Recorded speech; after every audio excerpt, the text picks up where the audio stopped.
My wife left us in search of a new job, leaving the children with me, and later she regretted it. My name is Walter, a 46-year-old accountant living in the quiet town of Brookhaven. For over a decade, I was married to Lorraine, a 43-year-old sales executive. Together, we raised our 9-year-old twins, Samuel and Clara, who are the center of my universe. Our life was stable, filled with the usual ups and downs, until a year ago when everything began to unravel. It started with my father's sudden diagnosis of stage 4 pancreatic cancer. One day, he was teaching Samuel and Clara how to fish at our local lake. The next, he was confined to a hospital bed, facing grim survival statistics. My mother was overwhelmed, trying to manage his care while dealing with insurance complexities and maintaining their household. Before this crisis, Lorraine and I had casually discussed relocating to cities like Portland or Seattle for better career opportunities. However, with my father's health deteriorating, I couldn't fathom leaving Brookhaven. I assumed Lorraine would understand, and initially, she did. She supported me during hospital visits and took care of the kids when I needed to assist my parents. But as weeks turned into months, Lorraine's demeanor changed.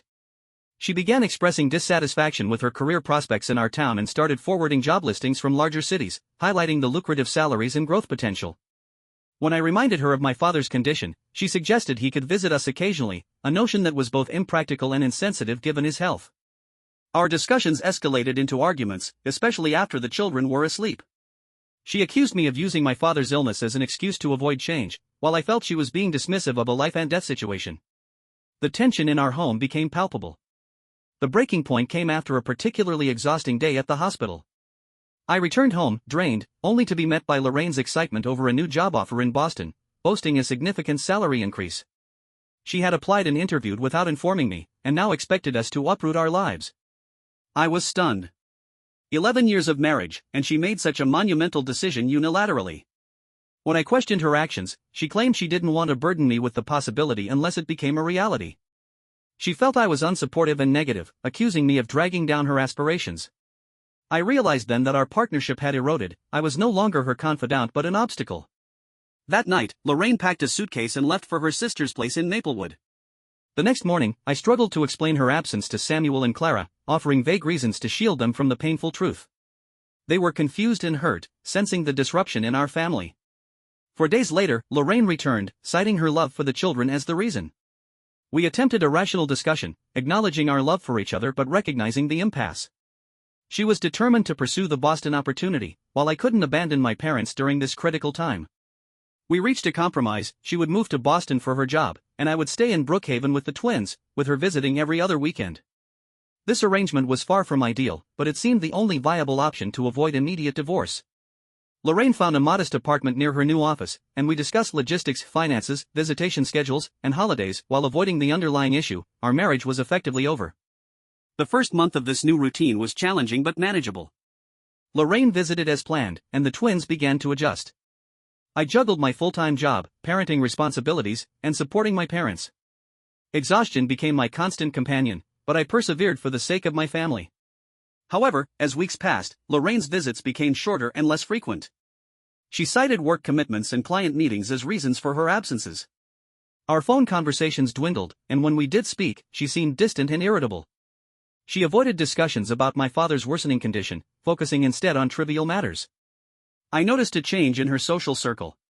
She reconnected with her college roommate, Veronica, who had a history of multiple marriages and seemed to view relationships as financial transactions. Veronica introduced Lorraine to a group of women who shared similar views, often discussing strategies to maximize financial gains from their ex-spouses. Lorraine's alignment with these perspectives was unsettling. During one of our rare video calls, Lorraine praised Veronica's entrepreneurial spirit, despite knowing that her lifestyle was funded by her ex-husband's wealth. When I expressed concern about her new associations, she accused me of being judgmental and unsupportive. Our conversation escalated into a heated argument, revealing the growing chasm between us. Eventually, Lorraine suggested we re-evaluate our situation. I realized then that our marriage had reached an irreparable point.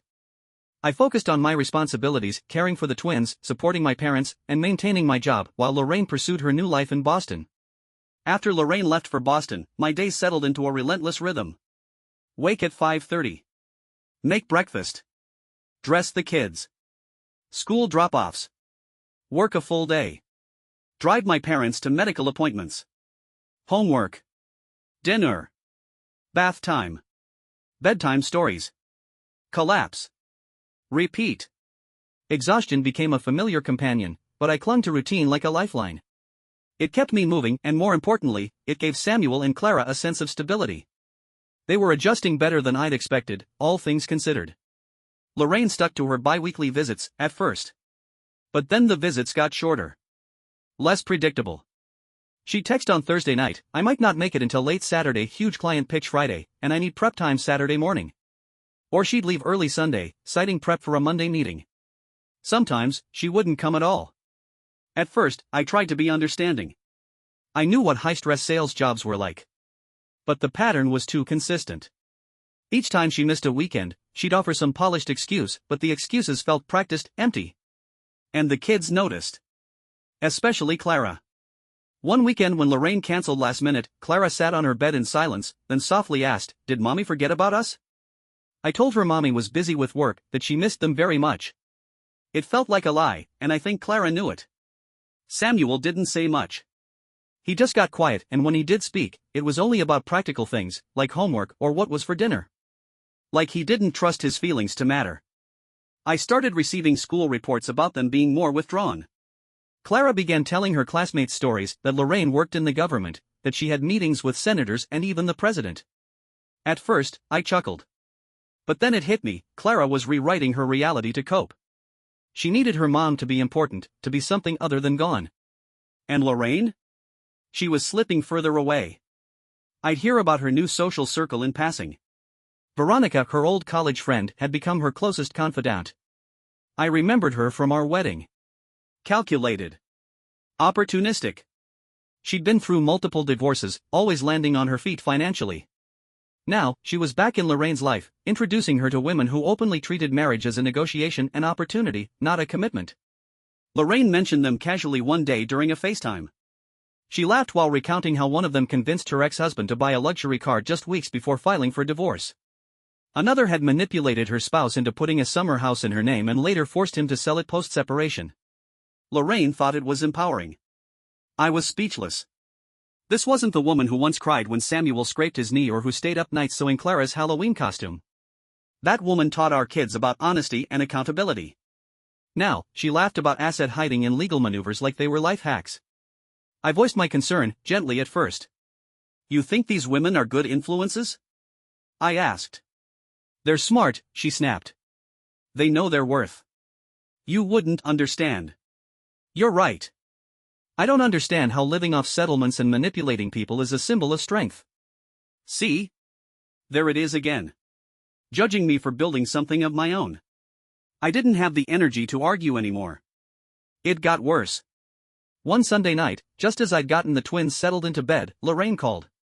She started talking about Veronica again, about how inspiring she was. I didn't hold back. Veronica lives in a condo her ex pays for, runs an Instagram account about her brand, and pays nannies to raise her kids while she posts about self-care. That's inspiring? That triggered a firestorm. Lorraine shouted that I was bitter, small-minded, and couldn't handle her evolution. She accused me of resenting her success. But what success?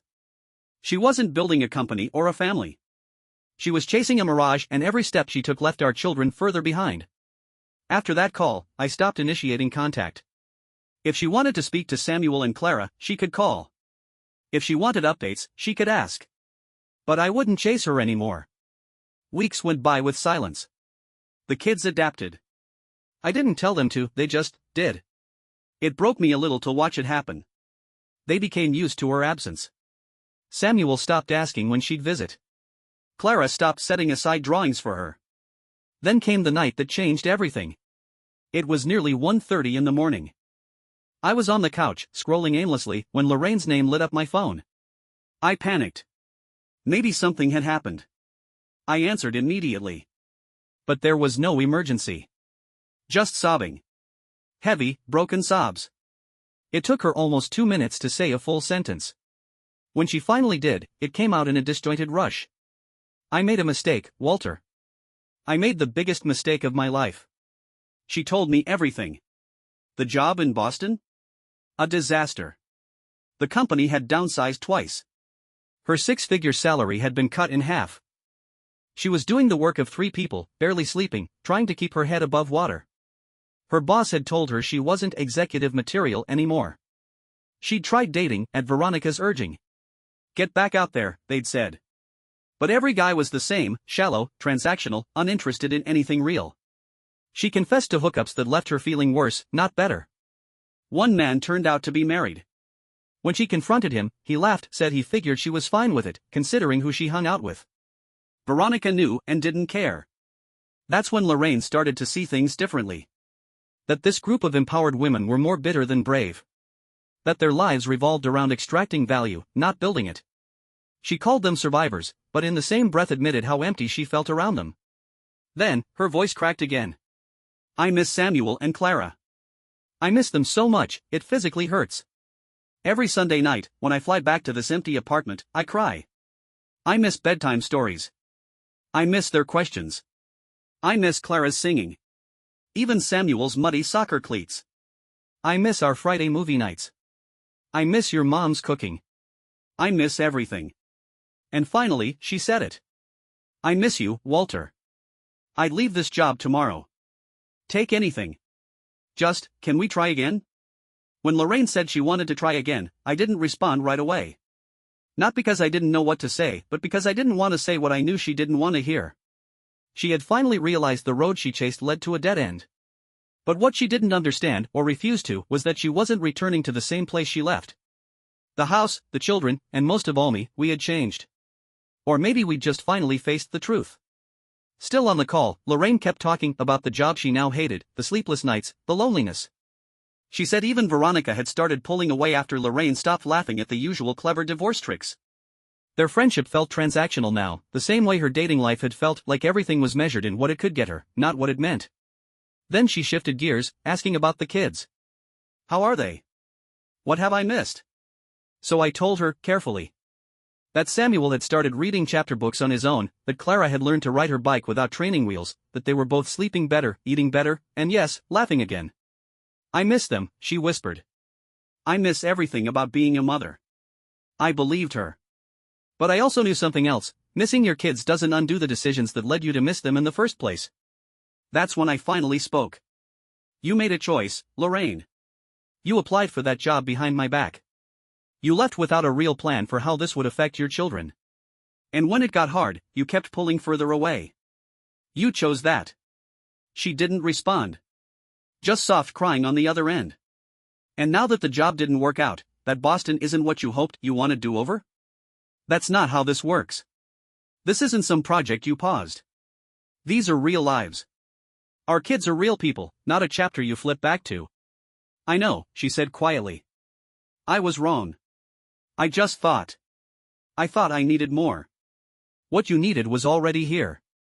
You had a family. You had support. You had a marriage. You just didn't think it was enough. I told her I couldn't go back. Not because I was angry, but because too much damage had been done. And I wasn't willing to invite that instability back into the lives of our children just because her solo journey didn't go according to plan. Then I said something I hadn't even admitted to myself until that moment. I'd been considering a change in our custody arrangement. Samuel and Clara need stability. And right now, that's not something you've shown you can offer. She broke. Fully. Crying so hard I could hardly make out her words. Please don't take them from me. I'll move back.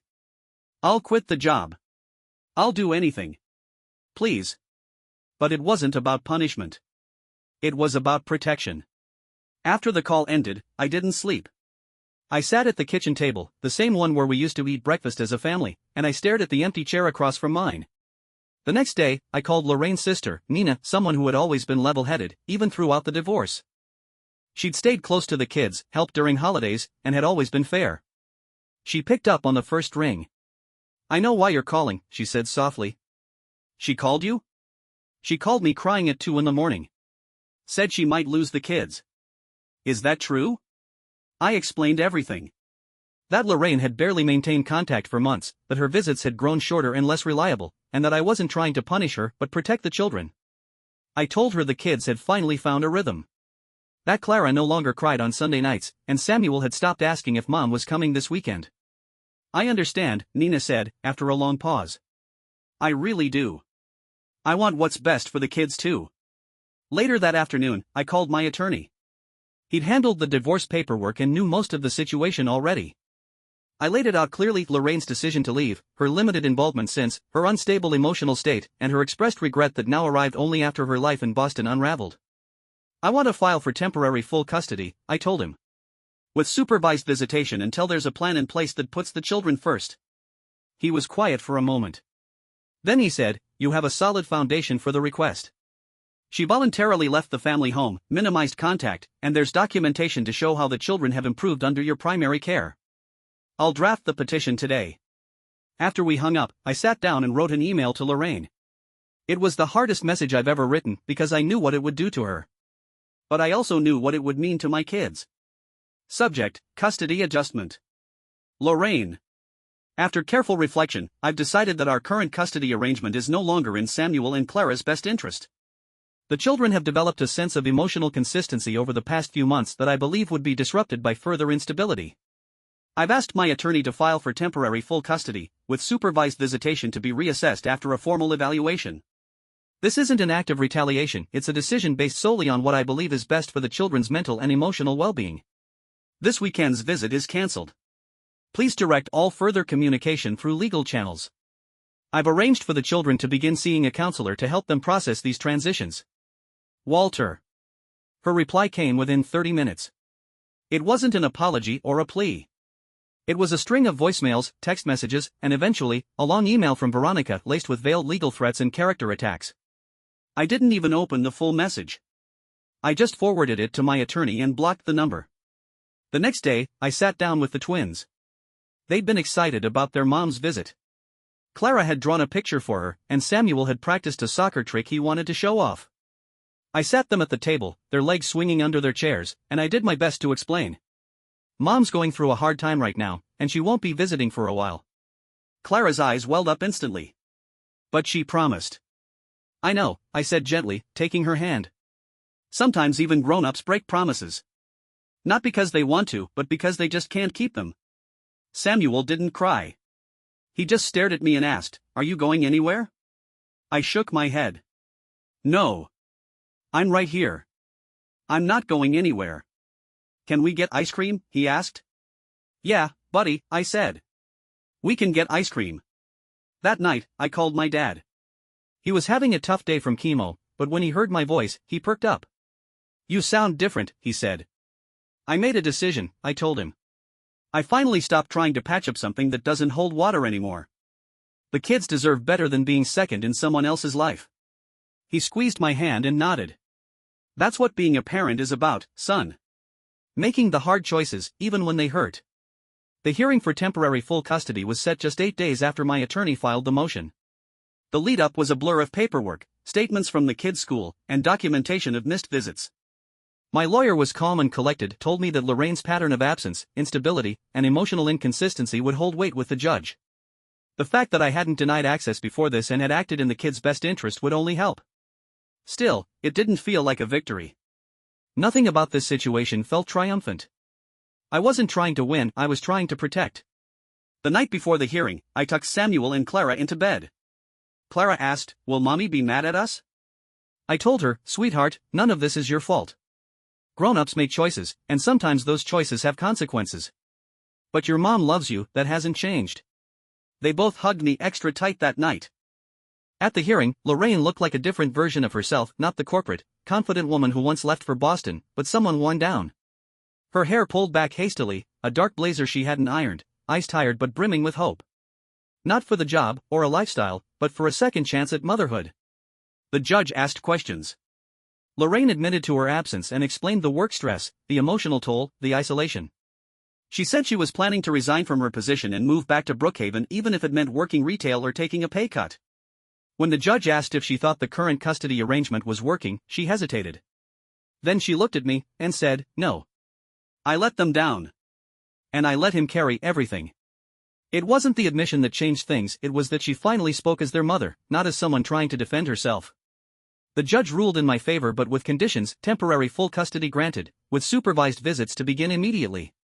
A child therapist would monitor how the children responded, and if progress was made, we'd revisit joint custody after a 3-month review. Lorraine looked crushed but nodded respectfully. For the first time, I saw accountability instead of defensiveness. And strangely, I didn't feel bitterness. After the hearing, she approached me outside the courtroom. "I know you don't owe me anything," she said quietly. "But thank you for not shutting the door completely." I nodded. This was never about shutting the door. It was about making sure the kids have something solid to stand on. She nodded. "I'll do better. Even if I have to start from scratch." "You'll have to," I replied. "But if you do it for them, it's worth it." The weeks that followed were steady. Not easy, but peaceful in their own way. Lorraine began attending counseling. She took a job at a local furniture showroom, nothing glamorous, but it paid the bills and gave her time to reconnect with the children in a way that didn't feel forced. Her supervised visits started small, 2 hours at the community center under the therapist's eye. The first time Clara saw her, she ran into her arms. Samuel was slower, more cautious. But over time, he warmed up again, not because she asked him to, but because she earned it. At home, things found a rhythm. I continued with work, freelance projects, and the daily balancing act of parenting. My mom was still helping. My dad's treatments weren't easy, but he was fighting and still managing to tell Samuel long-winded stories about the one that got away on their fishing trips. Friday nights became our tradition: movie night, popcorn, the three of us curled up under a too-small blanket.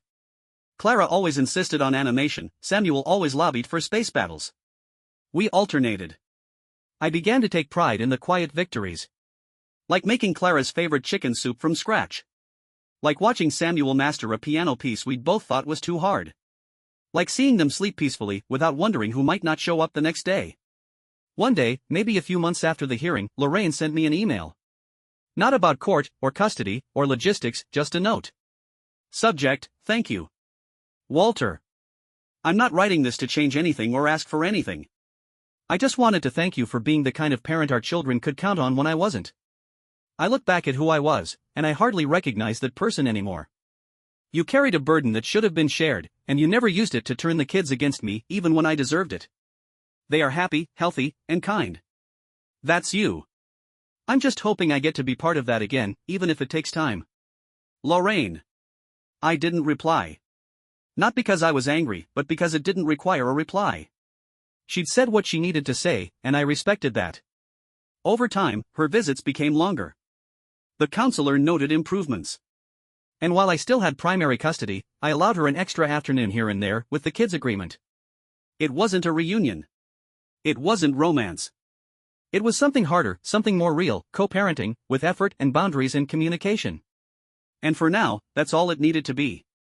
Epilogue. It's been nearly a year since Lorraine first left. A year since our lives were flipped inside out.